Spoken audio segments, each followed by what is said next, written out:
na maeneo hatarishi ya kukufanya wewe ufikie hatua ya kuwaka tamaa. Kama na kuangalia picha zisizofaa kwenye television zitakujengea msingi wa kuwaka tamaa. Kama na kuangalia picha zisizofaa kwenye kompyuta zitakujengea msingi wa kuwaka tamaa. Kabla ya kuwaka tamaa, kuna mahali umeona mambo yasiyofaa. Amen. Ndio kuletea wewe kuwaka tamaa. Kama unatulia tu uko na kazi, huwazii tamaa uje kukuwazia. Ina maana kuna kitu unaona, kuna jambo unaona linaloendelea. Sasa na wao ukaingia katika shida ya ile jambo. Sasa namna ya kwamba wao usiingie kwenye hiyo shida, kama ni hivyo vitu. Na ndio maana ya kwamba ikimbieni zinaa. Kuikimbia zinaa ina maana inakufukuzia. Kitu ambacho naambia ukikimbie, ina maana kina mbio za kufukuza. Yes. Amen. Amen. Ukiambiwa kimbia jambo fulani, ina maana lina mbio na lenyewe. Amina. Na ndio maana kimbia ni zinaa. Ina maana ukisimama itakushika. Kwa hiyo kama inakimbiza na wewe inakubidi ukimbie ili kushinda. Amen. Sikilizeni mabinti. Nakaa upande huu. Maana upande huu ndio kinga kubwa. Hawa huku ukiwakatalia hawana lolote. Huku ukisema sitaki usiniguse, anaishia. Hawezi kufanya lazima. Lakini mtu wa kusimama na msimamo mzuri na kulinda nyumba ya Mungu ni wewe binti hapa. Amen. Ndio unaweza kupelekea kijana kufika mahali pa kutubu tu. Yeye anagundua tu kwamba wake. Kumbe nataka nimpeleke dada mahali basi pasipofaa. Lakini wewe ndio unajenga msingi wa kusema hapana, jambo hili ni chukizo mbele za Mungu. Hizi message tunazozitumia ndugu sio za kineno hizi. Hizi message tunazozitumia ndugu hizi sio za waaminio hizi. Wewe ndio unazikataa zile message. Na unasema ukiendelea nitakupeleka kwa mchungaji. Amen. Lazima uonyeshe msimamo wewe kama dada unayempenda Mungu. Unaingia kwenye WhatsApp, unaangalia message zinazokuja kwako. Ndugu anazokutumia unazichuja, ni za kineno sio za kineno. Ukigundua sio za kineno, muone kwa mara ya kwanza. Ndugu ukiendelea, hii unaotuma message, usifurahie zile message. Yes. Kama ni muamini yuko kanisani na anakutumia message za kimapenzi, hiyo message ibebe kama hivi mpaka kwa mchungaji. Unanielewa dada? Ibebe message hiyo mpaka kwa mchungaji. Mwambie mchungaji, huyu ndugu nampenda lakini anahitaji msaada. Usimalize wewe kwa sababu wewe ukimkatalia ataanzisha kwa mwingine. Ndani ya nyumba tunasema kuna vyombo vya udongo na vyombo vingine ni vya heshima. Atakutana na vyombo vingine ambavyo havina nguvu. Ameshindwa kwako, atakwenda kwa mwingine. Namna ya kumsaidia, mfikishe kwa baba. Amen. Jina la Baba likiwe.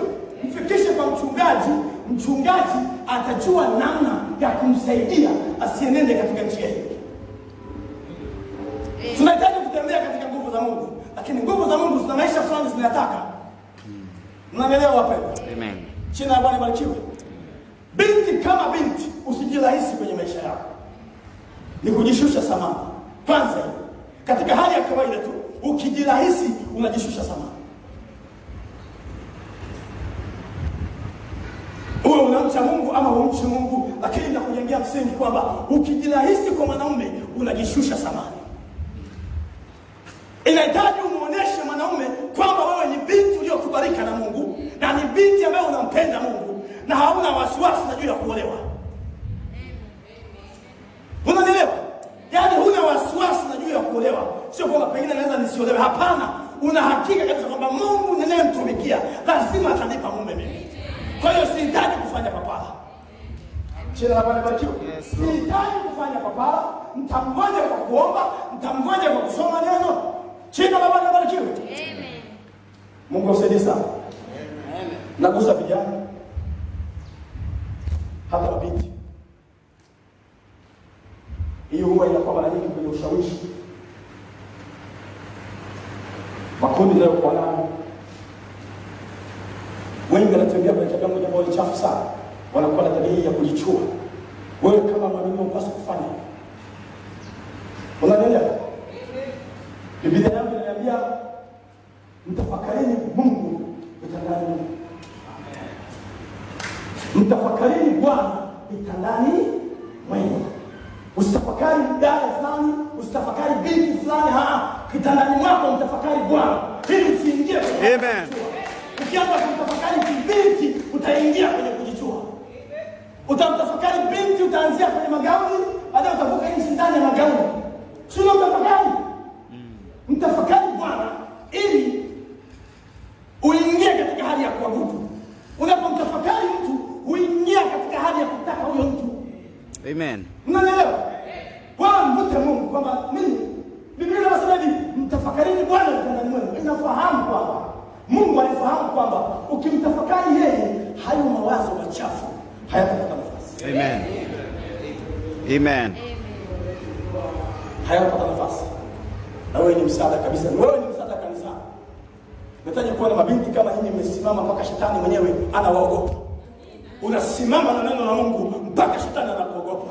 Akikuangalia binti anajua pale hapawezekaniki. Hata hao vijana waliopagawa na pepo wa zinaa wakiwaona wanawaogopa. Anajua binti sio kumwambia maneno ya kijinga jinga wewe. Wanafahamu kwamba yule ndio wakumwambia na huyu sio wakumwambia. Ukitaka ukosane na yule binti, mwambie mambo ya kijinga jinga. Tunataka wadada wa namna hiyo kanisani. Waliosimama vizuri, wenye msimamo wenye kupenda Mungu na wanamsimamia Mungu na kumtetea mahali pa kwa kazi. Kama uko shuleni, unakuwa ni binti mzuri shuleni. Haijalishi umezungukwa na watu wa zinaa. Shuleni ndivyo ilivyokuwa.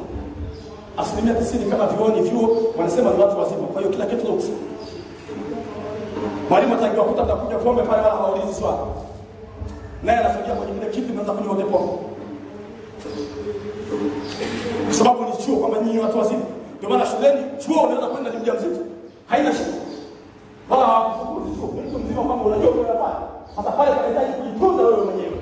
Usimame wewe mwenyewe thabiti na usimamie yale maisha yako na Mungu. Bwana awabariki sana. Jina la Bwana libarikiwe. Amen. Usiwake kama inakuja ufanye nini? Sio kwa ajili kama, lakini unahitaji kujizuia. Unanielewa? Unachohitaji kujizuia. Usipambishe moto kwenye maisha yako, izuie. Fanya kile unachoweza kufanya kuizuia. Na unaizuiaje? Kwenda kwenye neno la Mungu na kuomba na kuachana na mawazo machafu. Haikimbii kwa kusema toka tamaa, inakimbia kwa kugeuza kisogo. Kama ulikuwa unawazia kwenda, mimi nakwambia unaposema tu tamaa mbaya toka niache, haiondoki. Haiondoki kwa jinsi hiyo.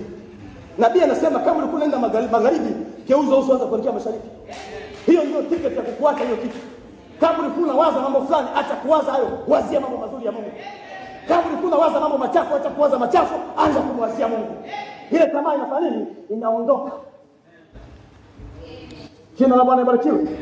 Mungu usaidie sana. Sasa jambo la msingi ambalo nataka niwaelezeni hapa. Binti unatakiwa umheshimu huyu kama ndugu, na ndugu anatakiwa kuheshimu wewe kama dada. Kwamba hauwezi kukuzungumzia maneno yote ya kipuuzi. Hii neno maana ya ndugu na dada, yani ni watoto wa familia moja. Mnapoishi kabla ya uchumba, kabla ya nini ni watoto wa baba moja. Kama ni watoto wa baba mmoja, hata katika ulimwengu wa kawaida tu, katika ulimwengu katika hali ya kimwili, huwezi kumwambia dada yako wa mwilini mambo mabaya.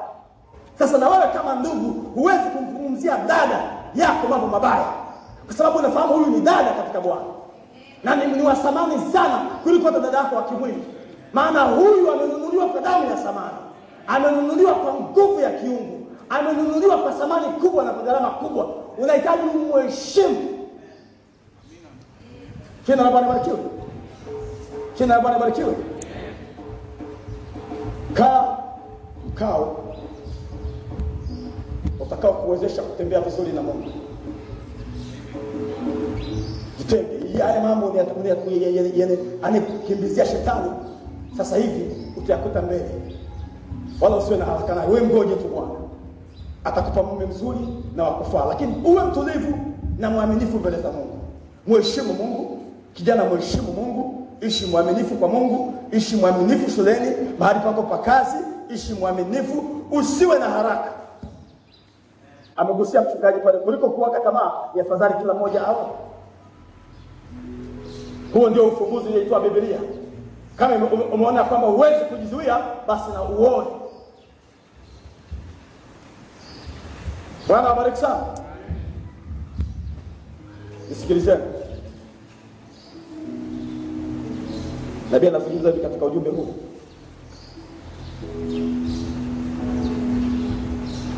Utambulisho.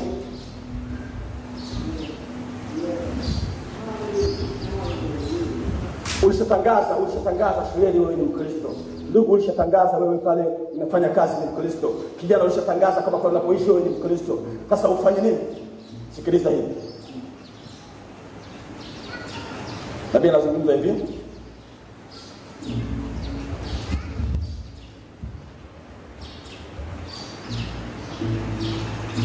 Katika ujumbe huu wa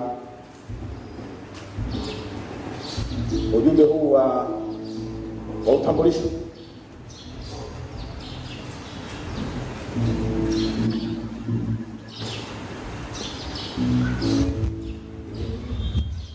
Anasema nabii hivi, tabia yetu. Ujumbe huu utambulisho sura ya 5.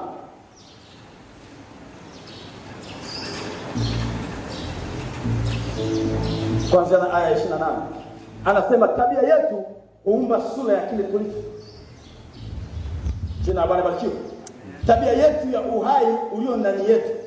Sasa hebu chukua seli zazi ndogo za uhai. Na iwapo kama ni seli zazi za nini ya ndege, itazaa ndege. Na kama ni seli zazi ya ngano, itazaa ngano. Seli zazi ya mahindi itazaa mahindi. Unaona? Uhai ulio ndani yake huumba tabia yake. Jina la Bwana barikiwe. Ndipo tunaona jambo lile kama ulivyo uhai wa kansa. Unaona seli zazi za uhai wa kansa huumba kansa.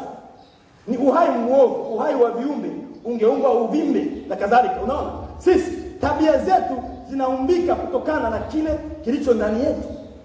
Mungu asaidie sana. Na hali yetu ya nje huonyesha tu yale yaliyo ndani. Kile tulicho. Jinsi tunavyoenenda. Haizuru tunasema nini? Maisha yetu hunena kwa sauti kubwa zaidi kuliko maneno yetu. Amen. Jina la Bwana barikiwe. Maisha yetu hunena zaidi kuliko maneno yetu. Mungu asaidie sana. Kama tungesema mimi ninamwamini Mungu, nami ningesema vema, je, unaamini Biblia yote? Unaamini Biblia yote? Vema, sijui basi. Unaona? Midomo yako nini yako? Kama asi, maisha yako basi yananena kwa sauti kubwa zaidi kuliko vile maneno yako yangekuwa yakinena. Kama ukisema mimi ni Mkristo, siamini katika kutenda deshi, naamini yote alisema Mungu ni kweli, kisha uishi maisha ya aina yoyote baada ya hayo, unaona, maisha yako hunena kwa sauti kubwa zaidi kuliko yale ushuhuda wako unanena. Jina Bwana barikiwe. Na unajua hicho ni mojawapo ya kikwazo kikubwa sana ambacho kanisa la Mungu linacho. Bwana abariki sana. Muuza pombe haramu, mcheza kamari, hao watu ni deshi sisi sote. Tunajua wanaelekea njia ipi. Nao wanajua wenyewe. Bali jamaa yule anayekiri kuwa Mkristo, mwanamke yule anayekiri kuwa Mkristo na kisha anaishi kitu tofauti, ndicho kikwazo kikuu sana ambacho ulimwengu wa nje umepata.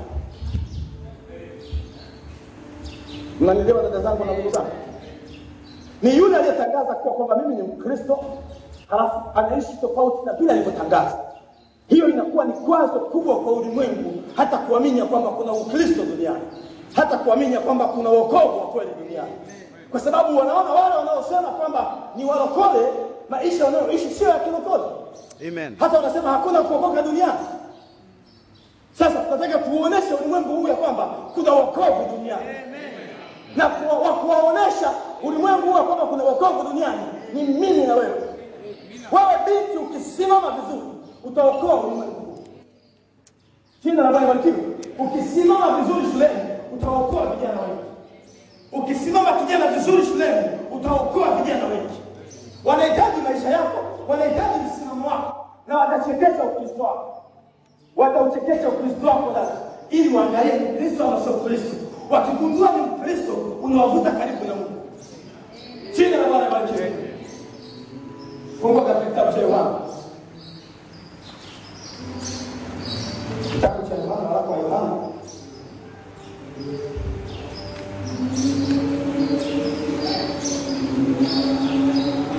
Waraka wa Yohana wa kwanza.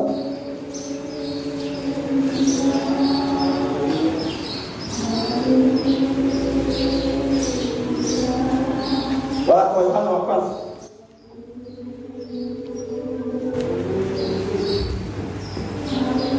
Ile sura ya 5, ile sura ya 5. Ile sura ya 5.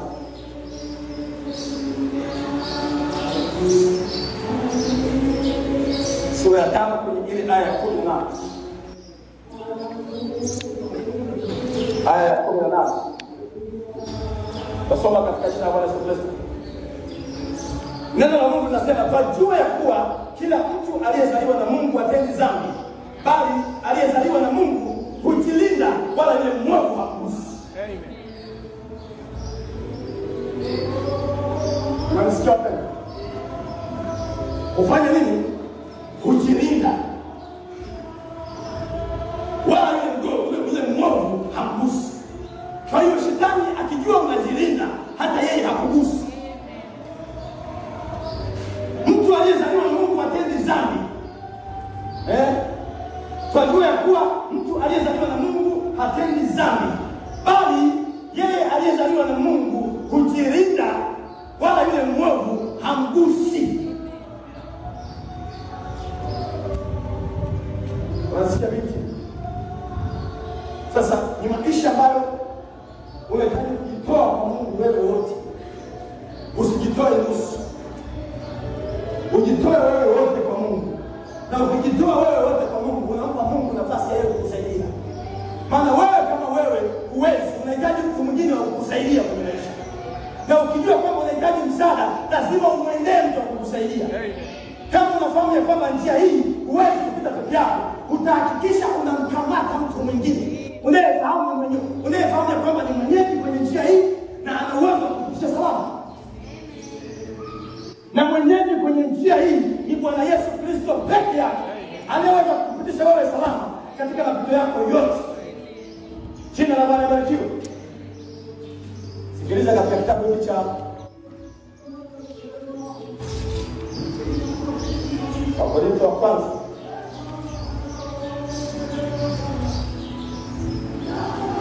Wakorintho wa kwanza.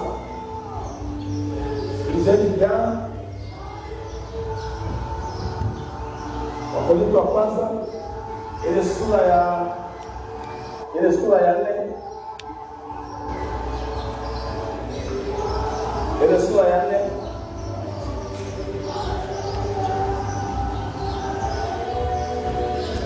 Kuanzia aya ya kwanza. Tasoma mpaka ile aya ya 8. Tasoma katika jina la Bwana Yesu Kristo. Anasema, iliyobaki ndugu, tunakusihi na kuwaonya kwamba mwenende katika Bwana Yesu kama mlivyopokea kwetu, jinsi iwapasavyo kwenene, na kumpendeza Mungu. Kama nani mnavyoenenda, vivyo hivyo mpate kuzidi sana, kwa kuwa mnajua ni maagizo gani tuliyowapa kwa Bwana Yesu. Maana haya ndiyo mapenzi ya Mungu, kutakaswa kwenu, mwepukane na uasherati. Amen. Jina la Bwana libarikiwe. Amen. Mwepukane na uasherati. Maana haya ndiyo mapenzi ya Mungu, kutakaswa kwenu. Kutakaswa kwenu, mwepukane na uasherati. Kila mmoja wenu ajue kuuweza mwili wake. Mnanisikia wapendwa? Amen. Kila mmoja wenu ajue kuuweza mwili wake. Kwa hiyo ujue kuuweza mwili wako.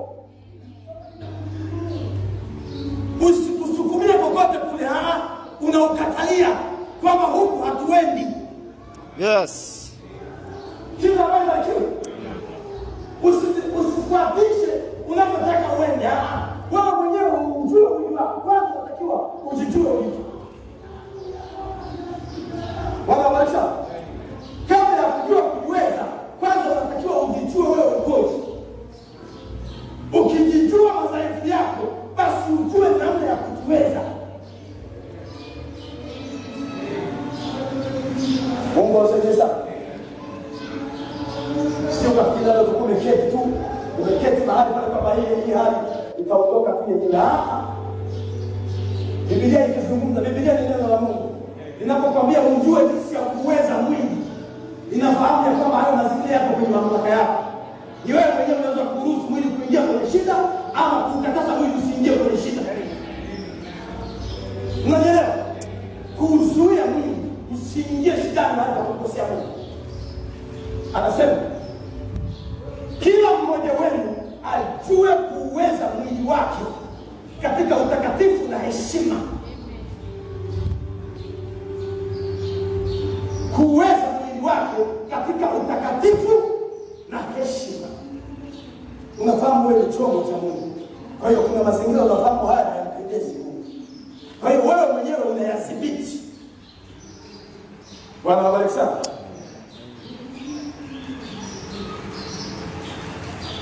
Haleluya. Anasema mtu asivunje ndugu yake wala kumkosa katika jambo hili, kwa sababu Bwana ndiye alipizaye kisasi cha haya yote. Kama tulivyowaambia kwanza, tukashuhudia sana, maana Mungu hakutuitia uchafu. Jina la Bwana libarikiwe. Maana Mungu hakutuitia uchafu, bali tuwe katika utakaso. Basi yeye anayekataa hakatai mwanadamu, bali Mungu anayewapa nini? Roho Mtakatifu, Roho wake Mtakatifu. Mnaelewa hapo? Kwanza ujue kuweza Mungu, halafu ufahamu kwamba Mungu hakutuitia uchafu, ametuitia utakatifu. Tunatakiwa kuwa wasafi, wenye kumpendeza Mungu. Una uwezo mwili wako, unazizuia tamaa zako, zinainuka unazikandamizia chini. Hapana, unavuta hivi. Funga spidi gani kwa mwili wako? Jina la Bwana juu. Usiachilie tu, funga spidi gani kwa mwili wako. Usiruhusu mwili ukupeleke tu. Lazima ufungie spidi gani. Kwamba hili hapana, na hili hapana, na hili hapana. Mimi ni chombo cha Mungu. Amen. Yusufu alikimbia. Hiyo ni hali aliyokuwa nayo ya kumpenda Mungu, lakini alikuwa ameingia hatarini. Haikuwa sababu kwa Yusufu, kwa kijana Yusufu, kwamba Bwana anajua mimi nimekuja kwenye hiki chumba, halafu huyu ni mama wa bosi wangu, halafu ananivutia chumbani, ameshabalua na nguo yangu, kwa hiyo mimi sina hatia. Yusufu hakutafuta jambo la uzuri la kujitetea. Alichotaka yeye ni kutokumkosea Bwana kwa gharama yoyote. Alikimbia akaacha vazi ili asimkosee Mungu. Bwana bariki sana. Nataka kusimama. Sio kusimama tu anajua ndugu yule alikuwa amenivuta mkono, kwa hiyo mimi nikashinda nikaenda. Kwa nini ukubali? Kwa nini uvute mkono wewe? Lazima usimame thabiti wewe. Lazima ujieleze wewe ni namna gani. Wewe ni mtu namna gani? Bwana bariki sana. Haya. Zingatia hili.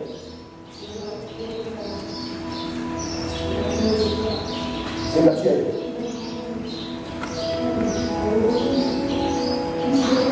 Maana haya ndiyo mapenzi ya Mungu, kutakaswa kwenu, mwepukane na uasherati. Kila mmoja wenu ajue kuweza mwili wake katika utakatifu na heshima. Tunaenda mbinguni watoto wa Mungu. Duniani hapa tunakuja. Sisi ni wasafiri na wapitaji. Sisi ni wageni katika mji huu. Kwa hiyo tusishikiliwe na kitu chochote kile.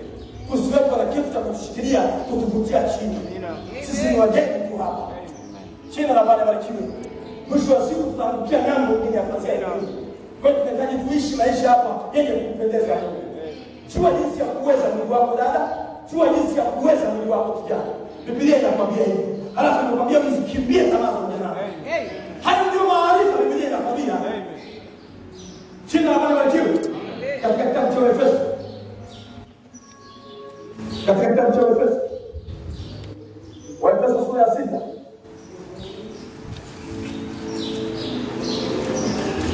Nataka kumaliza somo la leo.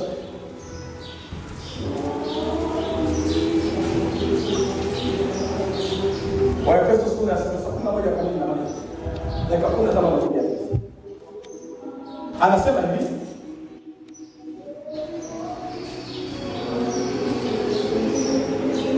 Kuanzia hii aya 10. Hatimaye mzidi kuwa hodari katika Bwana na katika uweza wa nguvu zake. Vaeni silaha zote za Mungu. Bwana awabariki sana. Vaeni silaha zote za Mungu. Kwa nini kuvaa silaha? Ukiona unaambiwa uvae silaha kuna vipi? Huwezi kuambiwa kuchukua mgogoro, ujue kuna kupigana. China wewe pia. Vaeni silaha zote za Mungu mpate kuweza kuzipinga hila za shetani. Kwa maana kushindana kwetu sisi si juu ya damu na nyama, bali ni juu ya falme na mamlaka, juu ya wakuu wa giza hili, juu ya majeshi ya pepo wabaya katika ulimwengu wa roho. Mungu usaidie sana. Kwa sababu hiyo, vaeni silaha zote za Mungu. Unanielewa dada? Sio silaha moja ya Mungu. Yaani unakwenda kwenye godauni la Mungu, unabeba silaha zote. Mambo huko vitani. China wewe juu. Vaeni silaha zote za Mungu mpate kuweza kushindana siku ya wokovu. Na mkiisha kuyatimiza yote kusimama. Basi simameni hali mmejifunga kweli kiunoni na kuvaa dirii ya haki kifuani na kufungiwa miguuni utayari tupatao kwa injili ya amani. Zaidi ya yote mkiitwaa ngao ya imani, ambayo kwa hiyo mtaweza kuizima mishale yote yenye moto ya yule mwovu. Jina la Bwana libarikiwe. Tena ipokeeni chapeo ya wokovu na upanga wa Roho ambao ni neno la Mungu. Jina la Bwana libarikiwe. Jina la Bwana libarikiwe. Chapeo ya wokovu na upanga wa Roho ambao ni neno la Mungu. Neno la Mungu ndio upanga. Kwenye maisha katika vita vyako na kupigana, neno la Mungu ndio upanga. Tena ipokeeni chapeo ya wokovu na upanga wa Roho ambao ni neno la Mungu. Kwa sala zote pamoja na maombi mkisali kila wakati katika Roho, mkikesha kwa jambo hilo na kudumu katika kuombea watakatifu wote. Bwana awabariki sana. Wewe kama binti, unawezaje kupambana na hizo tamaa na hizo hali na kuusimisha mwili na kuanza kumfuata Roho Mtakatifu? Roho sasa. Huwezi kushinda tu kwa akili hizi na kwa mwili huo ambao unakula na kunywa. Kwa kula na kunywa, unapokula na kunywa ukatulia tu, kuna hali zitakufuata. Lakini unawezaje kushinda jambo hili? Jambo hili unalishinda kwa kusoma neno pamoja na kuomba. Na hata ukihitaji Roho Mtakatifu utampata kwenye njia hiyo. Unapokuwa ukisoma neno na huku unaomba, Mungu atakujaza na Roho Mtakatifu. Hapo ndio mahali Mungu atakutana na wewe. Hata kutana na wewe mahali pengine popote, ni kwenye neno lake na kwenye maombi. Atakujaza Roho Mtakatifu ambaye atakuwa ni akili ya kukwambia achana na hayo mambo. Usipite huko, usiende huko, usifuate hayo, usisikilize hayo. Jina la Bwana libarikiwe. Roho Mtakatifu ndio sikujigaba na maisha yako. Bwana awabariki. Roho Mtakatifu ndio sikujigaba na maisha yako. Anaweza kukontrol maisha yako. Roho Mtakatifu unampata wapi? Kwenye neno lake na kwenye kuomba. Ukimsogelea Mungu kwenye neno lake na kwenye maombi, lazima akujaze Roho Mtakatifu. Lazima akujaze Roho Mtakatifu. Na akishakujaza Roho Mtakatifu, huyo Roho Mtakatifu ndio msingi kwenye maisha yako. Nenda popote. Mchungaji anaweza kusema nenda popote, maana anajua una kitu cha kukusaidia. Una kitu cha kukwambia wewe hapana. anajua una mlinzi, una mchungaji ndani yako. Bwana sana. Hakikisha binti unafikia ujazo wa Mtakatifu. Ukibatizwa katika jina la Bwana Yesu Kristo, hakikisha unajazwa na Roho Mtakatifu. Hilo ni jambo ambalo usilizimishe maisha yako yote. Kila ukiamka iwe ndio ajenda yako. Popote unakwenda ukipata nafasi ya kuomba, maombi yako ni Mungu, nijaze na Roho Mtakatifu mpaka atakujaza. Usikome mpaka Mungu amekujaza na Roho Mtakatifu. Amesema kwa mchungaji, ukitaka kwenda kwa kijana, namna ya kujilinda. Wewe ni binti, unakwenda nyumbani kwa kijana, usiende peke yako. Tafuta binti mwingine. Tembelee yule kijana. Wewe ni kijana, unakwenda kwa yule binti, usiende peke yako. Tafuta kijana mwingine, tembelee yule binti. Hiyo ni namna na ni kinga kubwa ya kuwasaidia kuhifadhi utakatifu mbele za Mungu na kudumu nyinyi wasafi mbele za Mungu na kuhifadhi. Nyinyi ndio nguvu ya kanisa. Nyinyi vijana ndio nguvu ya kanisa. Na Biblia inasema inawategemea nini? Nyinyi mkichafuka, kanisa limechafuka. Nyinyi mkiwa salama, kanisa liko salama. Nyinyi ndio mnabeba nguvu za Mungu. Tunahitaji kuona mkisimama mbele za Mungu, mkimwimbia Mungu kwenye mioyo iliyo safi. Haina viulizo, haina matatizo, haina shida. Bwana wabariki sana. Mko wasafi na mko vizuri mbele za Mungu. Mmejitakasa, mmejiweka wapi kwa ajili ya kazi ya Bwana. Bwana awabariki sana. Jina la Bwana libarikiwe. Mungu amsaidie sana. Nimesema hali hiyo kwako sio mbaya, Mungu amekuumia, lakini unahitaji ujue namna ya kuweza. Biblia inasema ujue jinsi ya kuweza mwili wako. Wewe mwenyewe binti, hiyo hawezi kukusaidia mama wala hawezi kukusaidia baba. Hiyo ni wewe mwenyewe binti. Ndio unatakiwa kusimama vizuri na neno la Mungu na ujue jinsi ya kucontrol mwili wako. Usiuchezee mwili wako. Wewe ni mtu wa heshima sana. Usiruhusu kuchezewa kwenye maisha yako.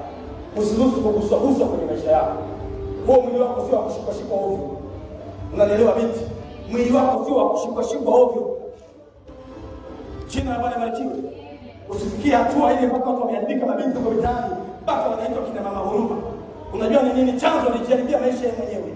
Kabla hajaitwa mama huruma, alianza mwenyewe kuharibu maisha. Alianza kujifanya rais. Alijirahisisha. Akafika mpaka mahali vijana wanaingia mitaani, yule kuna mama huruma yuko pale. Sasa hiyo sio sifa nzuri kwa binti. Mnanielewa? Hiyo sio sifa nzuri kwa binti. Unahitaji ujiweke mahali pa kuheshimiwa. Kila mmoja akuheshimu, na ukijiheshimu, Mungu atakuheshimu na jamii itakuheshimu. Jijengee heshima, utaheshimika. Unanielewa dada? Jijengee heshima na wewe utaheshimika. Kumkubalia mwanamume kirahisi sio kwamba ndio upendo. Huo ni ujinga dada. Yaani huo ni upuuzi kabisa wa ibilisi. Sio upendo huo, huo ni ujinga. Lazima usimame thabiti, ukae kwenye mkao wa kumngoja Bwana, mambo mengine yote yaziwie. Wewe ni kiumbe unapita tu hapa.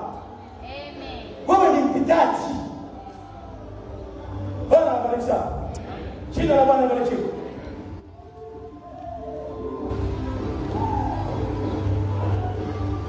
Jina la Bwana libarikiwe. Amen. Namalizia na hii.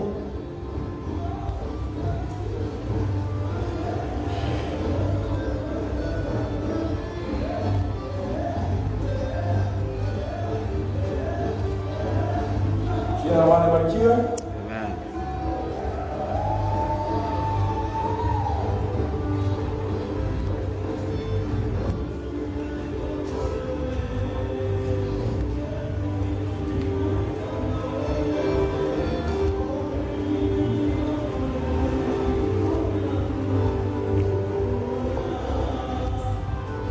Anasema nabii hivi.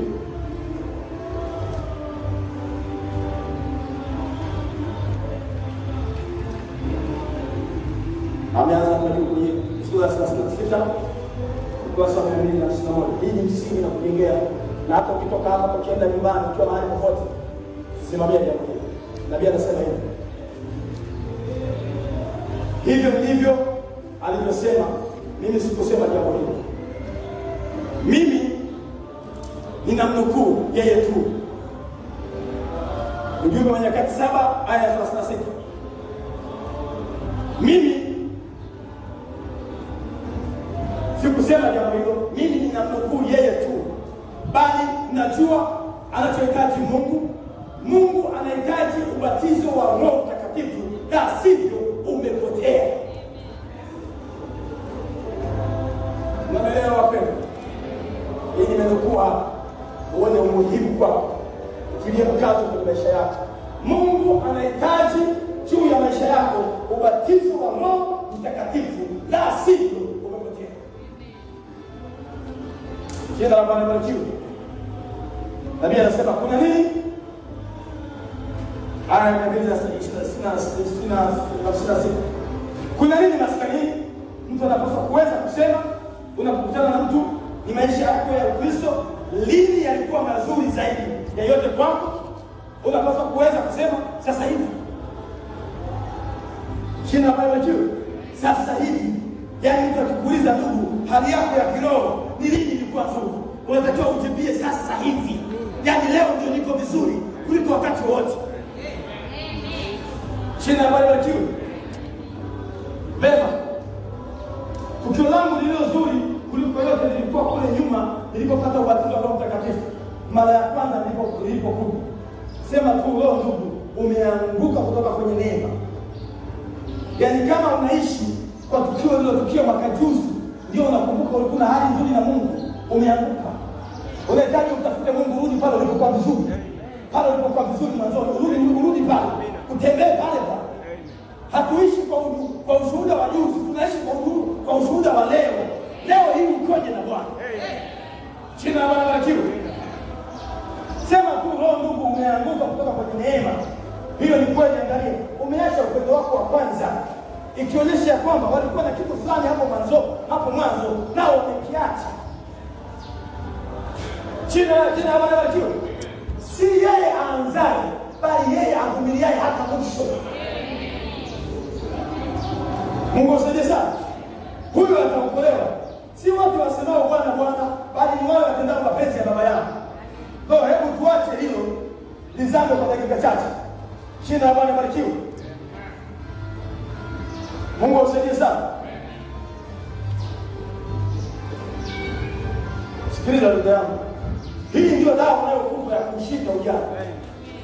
Roho Mtakatifu. Hakuna dawa nyingine. Hii ndio dawa. Hamna dawa nyingine zaidi ya Roho Mtakatifu. Na kwa sababu kweli kushinda ubinti wako hata ukasimama na ukamheshimu Mungu. Dawa na solution Roho Mtakatifu. Kuzaliwa mara ya pili. Kuzaliwa kwa neno na kwa Roho Mtakatifu.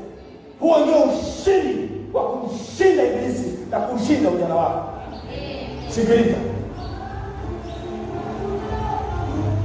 Anasema inatupasa Bwana. Kwenye aya ya 281 msikilizeni. Biblia inasema hivi. Inatupasa Bwana kusimama sasa na kujichunguza wenyewe, na wakati wanaume na wanawake, wavulana ama wasichana, tukisimama hapa katika kusanyiko hili dogo. Unanielewa wapendwa?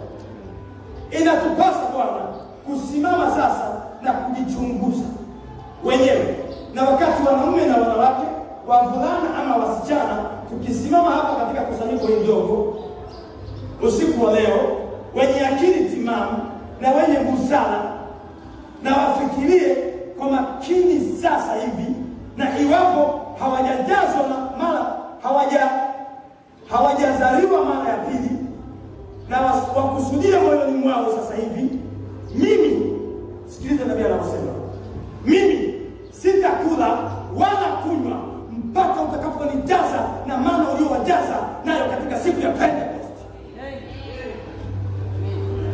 Amen. Jina la Bwana libarikiwe. Huyo ndiye mtu anatafuta ufalme wa mbingu, anakwenda yuko serious jinsi hiyo. Nabii anasema, haya ni maombi nabii anaomba kwamba hao watu wakusudie kutoka vilindi vya mioyo yao, kwamba sitakula wala kunywa mpaka utakaponijaza na mamlaka ya Roho. Jina la Bwana libarikiwe. Anasema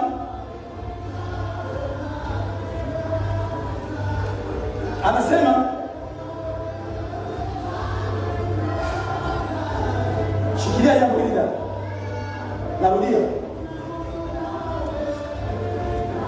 Inatupasa kwa kusimama sasa na kujichunguza wenyewe, na wakati wanaume na wanawake, wavulana ama wasichana, tukisimama hapa katika kusanyiko hili dogo usiku wa leo, wenye akili timamu na wenye busara, kwa maana ya kwamba tunaweza kufanya maamuzi yaliyo sahihi. Ndio maana ya kwamba watu wenye akili timamu na wenye busara na wafikirie kwa makini sasa hivi, na iwapo hawajazaliwa mara ya pili, na wakusudie moyoni mwao sasa hivi, sio kesho. Yaani hiyo ni kitu nagonga muhuri kwenye moyo wako kwamba Mungu, naanza kukusudia leo mpaka nimejazwa na Roho Mtakatifu. Jina la Bwana juu. Wakusudie sasa hivi, mimi sitakula wala kunywa mpaka utakaponijaza na maana uliowajaza nayo katika siku ya Pentecost.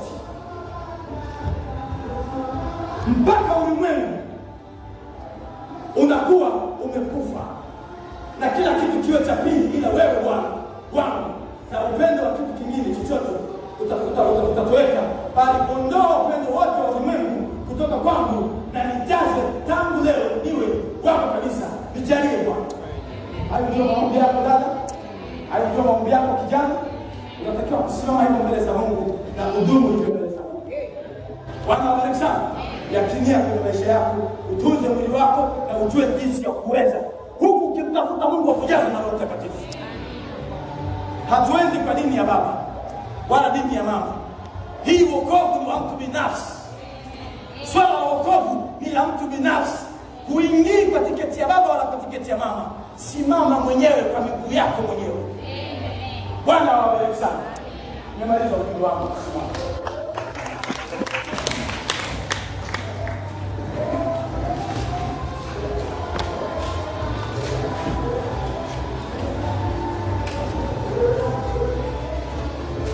Jina la Bwana libarikiwe.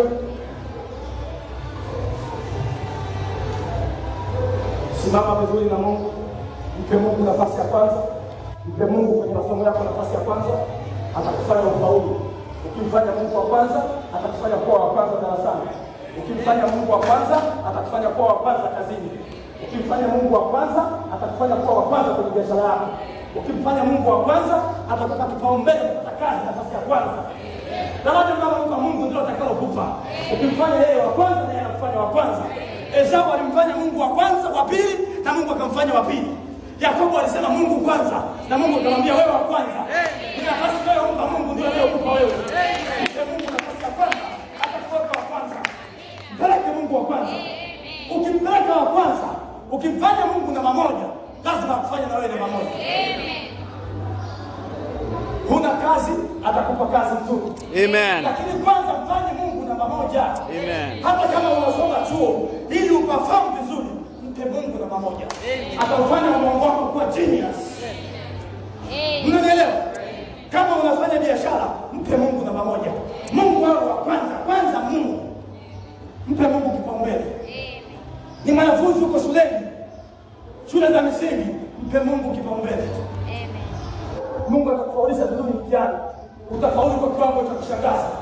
Atahakikisha na uvua ubongo wako kwa kiwango cha kushangaza. Atakufanya wewe ni zaidi ya wale wasiomcha Mungu. Atakufanya wewe ni zaidi. Kama wasiomcha Mungu wanafaulu, wewe utafaulu zaidi ya wasiomcha Mungu.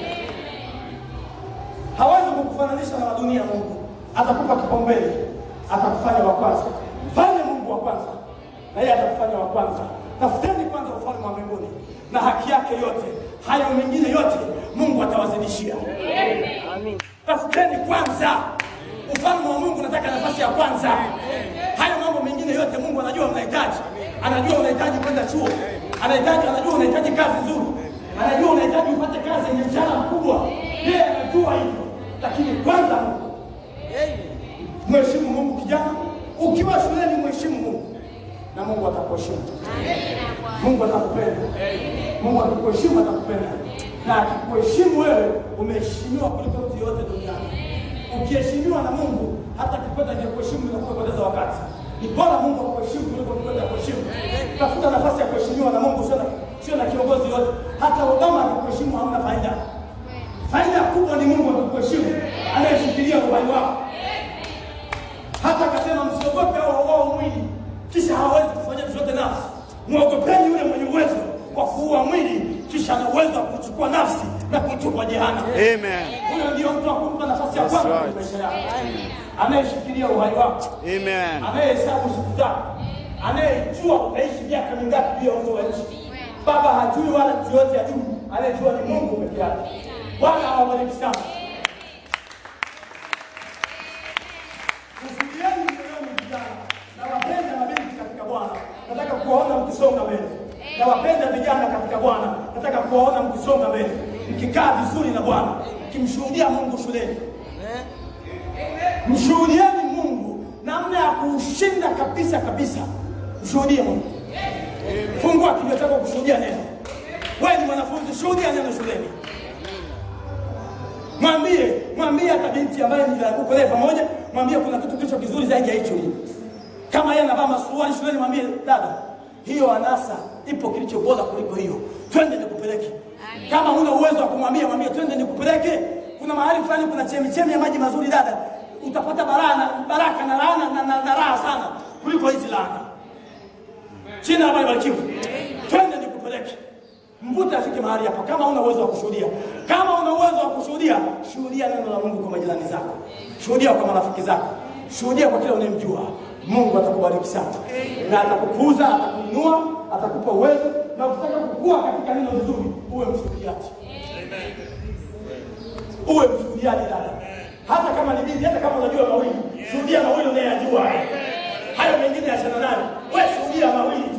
Ubatizwe katika jina la Yesu Kristo na kwamba kuna ahadi ya Roho Mtakatifu. Mwisho unaishia hapo. Huhitaji mambo mengi. Bwana, ubatizo ni huu wa kweli na ubatizo ni ahadi ya Roho Mtakatifu. Halafu mlete kanisa. Mambo mengine Mungu atafanya mwenyewe. Amen. Kuhusu maisha yako Mungu atakupigania. Kaa upande wako. Ataendesha mwenyewe. Atakontrol mwili wako mwenyewe. Atakufanya kuwa binti nzuri. Na Mungu atakupa mume mzuri. Usiwe na haraka na maisha. Wala usiwe na haraka. Wala usiapply force. Wewe tulia tu. Amen. Wamngojea Bwana watapata nguvu mpya. Wamngojea Bwana. Wewe ngoje Bwana. Ngoje tu Bwana atakupa nguvu mpya. Atakupa ushindi. Hata ukisikia kushindwa, nenda magotini mwambie Bwana nimekuja. Nimekuja sina mtu mwingine kupenda, wewe ndio kimbilio langu. Nisaidie. Kuna hali nataka kunivaa hapa, initoe uponi mwako. Nisaidie Mungu nisitoke hapa. Atakuletea nguvu ya kukufunika kwenda kwenye hiyo hali hata utatembea kwa ushindi. Bwana awabariki sana. Amen. Bwana uliyewaita watakatifu. Bwana ndiye waita watakatifu wako. Wawe mitume wachungaji kisha kundi lako.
kuona Mungu akiivisha ili kundi likiiva vizuri, kundi la hawa vijana mahali hapa itakuwa chachu kubwa kwenye kichukuru. Kama Mungu atawaivisha nyinyi na kuwajaza sana na Roho Mtakatifu, itakuwa msaada sana kwa kanisa hili. Nyinyi vijana tu mkijaza na Roho Mtakatifu, nyinyi mnatosha sana kuwasha moto mji huu.